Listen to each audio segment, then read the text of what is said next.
Well, hi there, boys and girls. We're going to take a look at a couple more Taylor polynomial questions off the AP exam.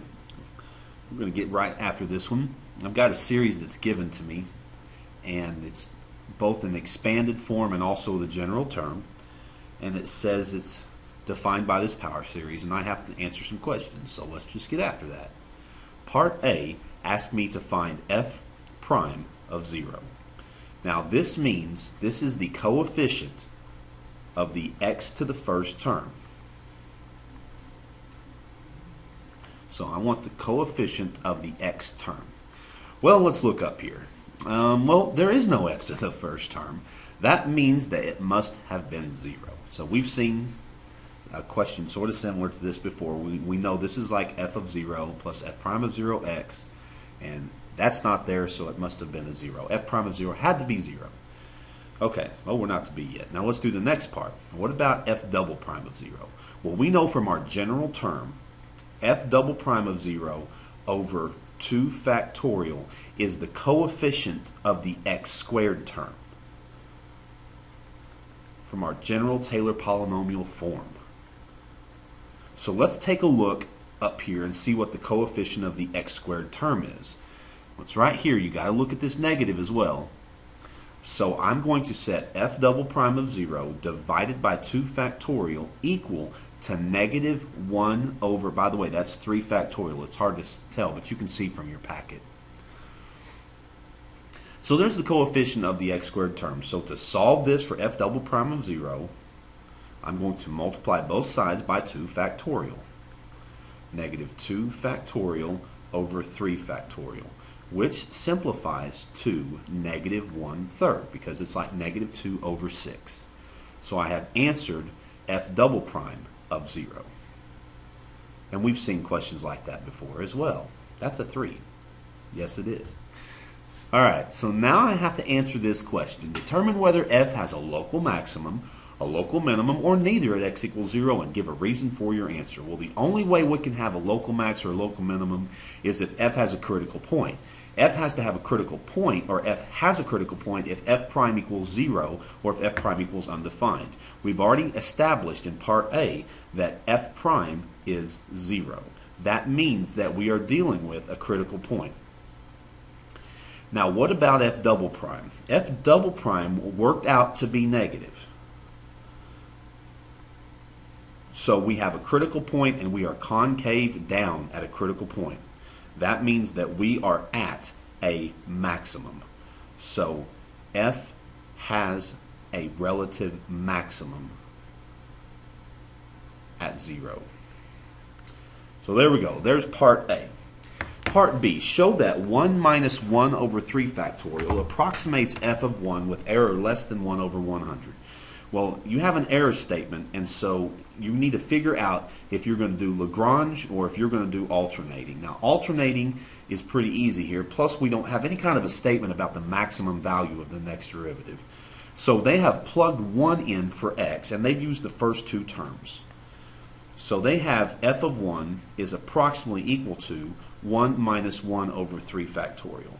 Now, we know that our error is less than, the absolute value is less than or equal to the first omitted term. If I can spell omit right. First omitted term. I think it's O-M-I-T-T-E-D, but maybe you can correct me. The first omitted term. All right, so let's go take a look at this and see what we omitted. What's the first thing we left off? Well, here is the very next term, x to the 4th over 5 factorial. And if you plug a 1 in for x, we are going to get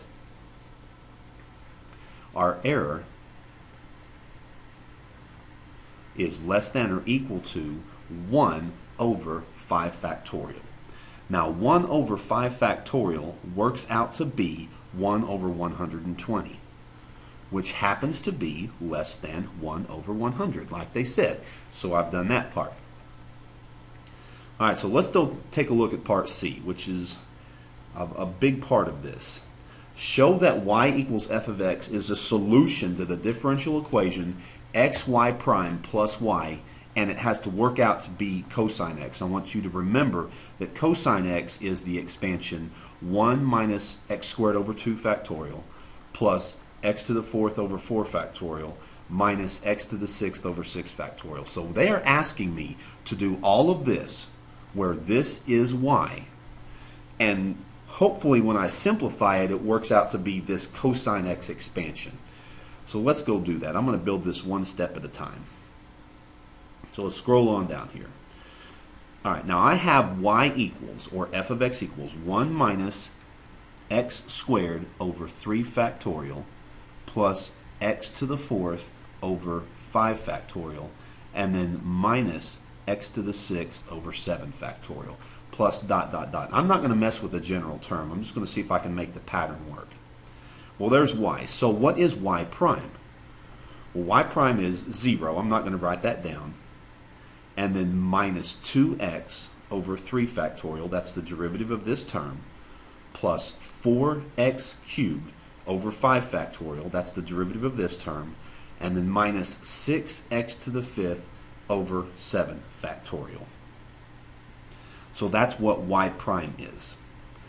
Okay, now we have x times y prime, so I'm going to get an expansion for that. X times y prime means take y prime and distribute an x through there.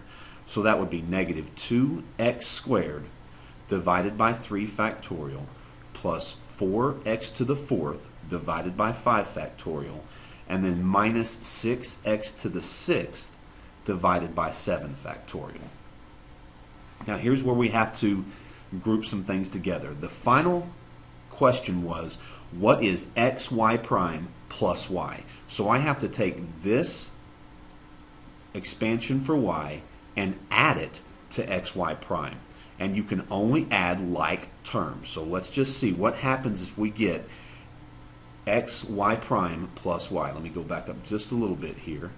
So xy prime plus y would be, all right, well, y has a 1 in it, xy prime does not have that. So if you add those together, you just get 1. But the next thing has like terms. I've got an x squared, and I have to add those together. So I've got negative 1x squared over 3 factorial minus, well, that is not an x squared. I apologize. Oh, yeah, I'm looking right here. Negative 1x squared over 3 factorial minus 2x squared over 3 factorial. So that would be, since they have a common denominator, I can just add those together. That works out to be negative 3x squared over 3 factorial. That's negative 1x squared minus 2x squared. They have the same denominator, so I can do that. Now let's add the next terms together. Plus, I have 1x to the 4th over 5 factorial plus 4x to the 4th over 5 factorial. That is 5x to the 4th over 5 factorial. And then I'll do one more here. I have negative 1x to the 6th minus 6x to the 6th. That's minus 7x to the 6th over 7 factorial. Now I need this to be cosine x plus dot, dot, dot. And let's simplify it and see if that doesn't, what happens there. So 3 divided by 3 factorial, the 3's will cancel and you will get x squared over 2 factorial. The 5's will cancel and you'll get x to the 4th over 4 factorial. This is looking nice. Minus the 7's cancel, x to the 6th over 6 factorial, plus dot, dot, dot. That is xy prime plus y, and that equals our cosine x expansion. So that was sort of a tricky question, but there it was. All right, we're going to take a look at what, in my opinion, probably tripped up a lot of kids, and this was the 2004 question 6. And they ask about an expansion for sine, a third-degree Taylor polynomial, but they want it centered at 0, and they do a 5x plus pi over 4. And a lot of kids this year thought you could just substitute 5x plus pi over 4 into your known expansion for sine, but you can't do that because this is not centered by definition. This is not centered at 0. It's centered at like negative pi over 20 or something like that. And so here you actually have to build this Taylor polynomial by taking derivatives. So in A, I've got to write out, I usually write out my expansion. To write a third degree Taylor polynomial, I need f of 0 plus f prime of 0 times x plus f double prime of 0 over 2 factorial times x squared, and then f triple prime of 0 over 3 factorial times x cubed. That would be p of x because it says that p of x is the third degree. We go until we see an x to the third. So let's see. Let me write some stuff over here. F of x is sine of 5x plus pi over 4.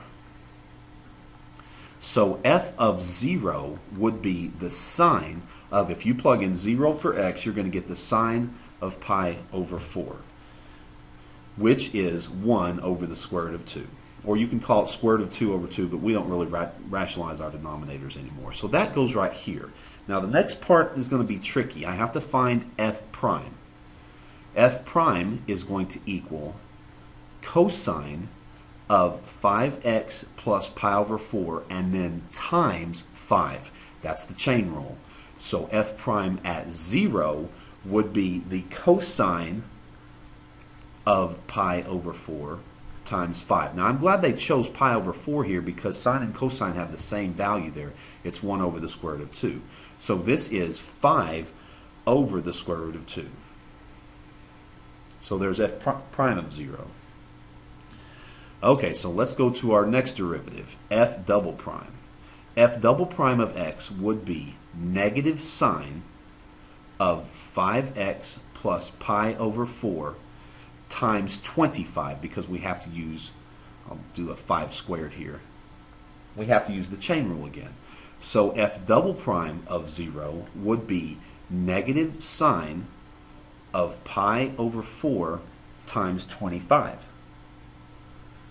So I'm going to get, for that answer, I'm going to get negative 25 over the square root of 2. So I need one more derivative to get this last term. So the third derivative, f triple prime of x, is going to be negative cosine of 5x plus pi over 4 times 5 cubed. Each time we keep tacking on another power of 5. That's going to be important for the next question. I didn't simplify this to 125 yet. So f triple prime of 0 works out to be negative 125 over square root of 2.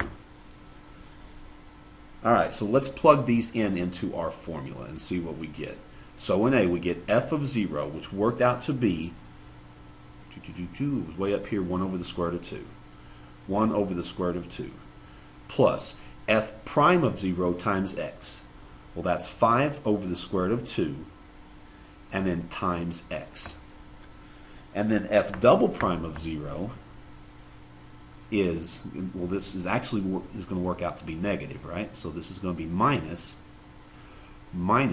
I've got 25 over the square root of 2, and I'm going to drop that square root of 2 down here with this 2 factorial, and then x squared. And then minus again, because f triple prime worked out to be negative, minus 125 over, I'm going to square root of 2 times 3 factorial x cubed. So there is p sub 3 of x.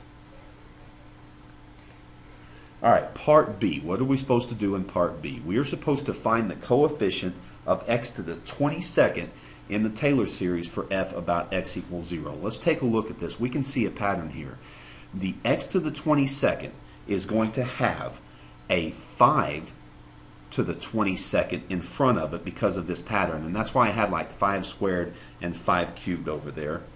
And then we're going to drop down. What's going to be down here is a square root of 2 times 22 factorial. Now, will it be positive or will it be negative? All right, so we have to find whether or not the 22nd derivative is going to be positive or negative. Well, the first derivative is positive, the second derivative is negative, the third derivative is negative, and the fourth derivative would be back to sign. So once we get there, every fourth derivative is going to be back to a positive sign. So this will be, let me scoot this up just a little bit, the fourth derivative sign, the 8th derivative sign, 12th derivative sign, 16th derivative sign. All right, the 20th derivative is sign. Here's your 21st derivative. Here's your 22nd derivative. It worked out to be negative. All right, so let's take a look at C. Use the Lagrange error bound to show that the actual function value at 1/10 and the Taylor polynomial at 1/10, the difference between these two is less than 1 over 100. And this is the exact error. Now, we are dealing with sine and cosine, so we have to figure out what the maximum derivative would be in all of our little formulas, okay? And we're using 1/10. Now, our Taylor polynomial went out to the third degree, so I need to find my error, or my absolute value of my error, is less than or equal to m times, remember, I'm just going to write the general form here, x minus a to the fourth over 4 factorial. Then x is where we're using it, a is where we centered it, and we have to figure out. So my error is going to be less than or equal to, now x is 1/10 because we were plugging in 1/10 to both of the functions. A is obviously 0 because we centered it at 0. Now I have to figure out what's the maximum value. Let's take a look at these derivatives over here. The fourth derivative is going to have in it a 5 to the fourth. Now what about the cosine part? Well, sine and cosine, you can just say that they never get above 1. But because of the chain rule, we had to multiply these sines and cosines by increasing powers of 5. So that's going to mean that 5 to the fourth, or 625, is going to be my m. Alright, so let's just see what this simplifies to. 5 to the fourth is 625. And down here I've got 4 factorial. 1/10 is 1 over 10,000. Now we don't have a calculator on this question, so let's just see here. 4 factorial is 24.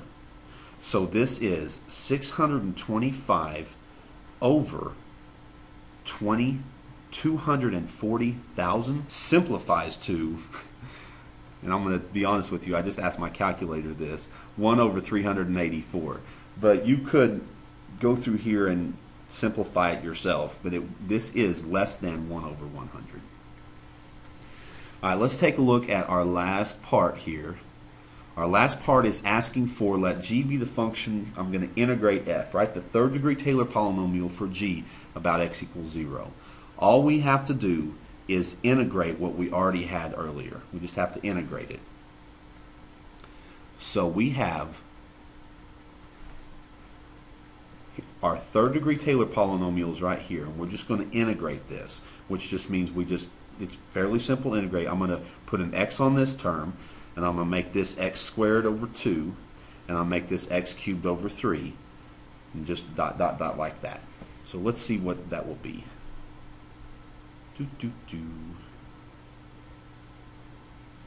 So I am trying to integrate, and this is part D. I want to integrate from 0 to x, f of t dt, where f of t dt was the third degree Taylor polynomial. And I had, well, it was 1 over the square root of 2. And then I had plus 5 over the square root of 2x. And then I had minus 25 over the square root of 2 times 2x squared. And then I had, well, what am I trying to find? Hold on, we need to look and see. We want to find, we want the third degree Taylor polynomial for g, so we don't have to integrate the x to the third. Once we integrate an x squared, we're going to get to an x to the third. Tricky, tricky. So if I integrate this, I'm going to get to an x cubed. So I don't need that extra term there. All right, so this is going to be, if we integrate this, I'll get 1 over the square root of 2x plus 5x squared over 2 square roots of 2, and then minus 25x cubed over, bring the 3 down, so that's going to be 6 square roots of 2. And that is going to be what g is. That's the third degree Taylor polynomial for g. There's p sub 3 of x. So there we go. We're going to practice some more of this stuff tomorrow, and I will see you guys then.